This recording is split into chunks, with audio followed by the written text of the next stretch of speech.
हिंदू मंदिर को लेकर थाईलैंड और कंबोडिया के बीच लंबे वक्त से चला आ रहा तनाव संघर्ष में बदल गया। गुरुवार सुबह दोनों के सैनिक सीमा पर भीषण गोलीबारी करने लगे। दोनों ही देश एक दूसरे पर बम और तोप गोले बरसा रहे हैं।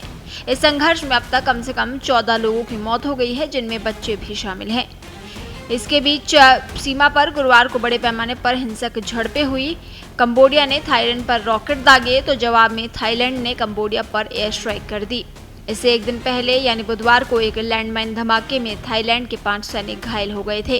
इसी बात से नाराज थाईलैंड ने अपने राजदूतों को कंबोडिया से वापस बुला लिया था। वहीं थाईलैंड ने कंबोडिया के राजदूत को देश से निष्कासित कर दिया। थाईलैंड ने भी अपने नागरिकों से कंबोडिया छोड़ने का अनुरोध करते हुए सभी भूमि सीमा चौकियों को सील कर दिया। थाईलैंड और कंबोडिया दोनों ने एक दूसरे पर संघर्ष शुरू करने का आरोप लगाया है। थाईलैंड के सार्वजनिक स्वास्थ्य मंत्रालय के अनुसार एक थाई सैनिक और 13 नागरिक मारे गए, जबकि 14 सैनिक और 32 अन्य नागरिक घायल हुए हैं। थाईलैंड के कार्यवाहक प्रधानमंत्री फुमथाम वेचायाचाई ने कहा कि संघर्ष ने 4 प्रांतों को प्रभावित किया है और गृह मंत्रालय को आदेश दिया है कि सीमा से कम 50 किलोमीटर दूर तक लोगों को सुरक्षित स्थानों पर पहुंचाया जाए। कंबोडिया के रक्षा मंत्रालय की प्रवक्ता माली सोचेता ने कहा कि कंबोडिया को थाई धमकियों के खिलाफ अपनी सीमा की रक्षा करनी पड़ी। उन्होंने दावा किया कि कंबोडियाई हमले केवल सैन्य ठिकानों पर केंद्रित है। कंबोडियाई प्रधानमंत्री हुन मानेट ने संयुक्त राष्ट्र सुरक्षा परिषद को पत्र लिखकर थाई आक्रमण को रोकने के लिए आपात बैठक बुलाने की मांग की। यूएन ने शुक्रवार को न्यूयॉर्क में एक बंद बैठक निर्धारित की है। संघर्ष से पहले ही दोनों देशों के रिश्ते बिगड़ चुके थे। थाईलैंड ने कंबोडिया पर आरोप लगाया कि सीमा पर जो लैंडमाइन फटा वो नया लगाया गया था और रूसी तकनीक का था, जो थाई सेना द्वारा इस्तेमाल नहीं होता। कंबोडिया ने इसे निराधार आरोप बताते हुए खारिज कर दिया। कंबोडिया ने भी जवाबी कार्रवाई में अपने सभी राजनयिकों को बैंकॉक से वापस बुला लिया और इस विवाद का असर थाईलैंड की आंतरिक राजनीति पर भी पड़ा। प्रधानमंत्री पेतोंगटार्न शिनावात्रा को इस महीने की शुरुआत में हुन सेन से फोन पर बातचीत को लेकर आलोचना झेलनी पड़ी। 1 जुलाई को उन्हें संभावित नैतिक उल्लंघन की जांच तक के लिए निलंबित कर दिया गया।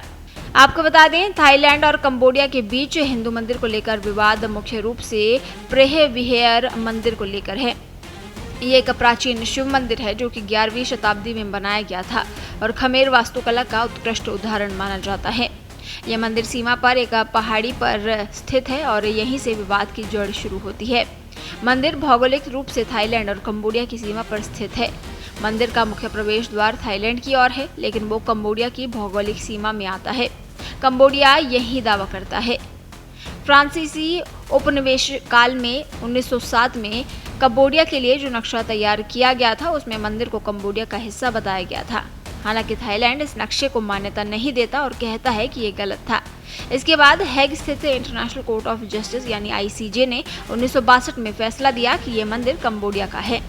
थाईलैंड ने इस फैसले को माना, लेकिन मंदिर के आसपास की करीब 6.5 किलोमीटर जमीन को लेकर विवाद बना रहा। यूनेस्को ने 2008 में इस मंदिर को विश्व धरोहर घोषित कर दिया।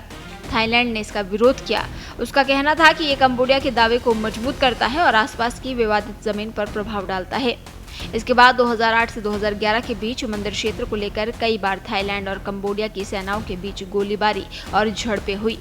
2011 की झड़पों में कई सैनिक मारे गए और हजारों ग्रामीणों को सीमा से हटना पड़ा। थाईलैंड और कंबोडिया के बीच 800 किलोमीटर लंबी सीमा पर दशकों से विवाद चलता आ रहा है, जो समय समय पर उभरता रहा है। हालांकि हथियारों का इस्तेमाल बहुत कम हुआ। पिछली बार 2011 में बड़ा सैन्य संघर्ष हुआ था, जिसमें 20 लोगों की जान गई थी। देश दुनिया की ताजा खबरें और वीडियोस के लिए अभी डाउनलोड करें पत्रिका ऐप।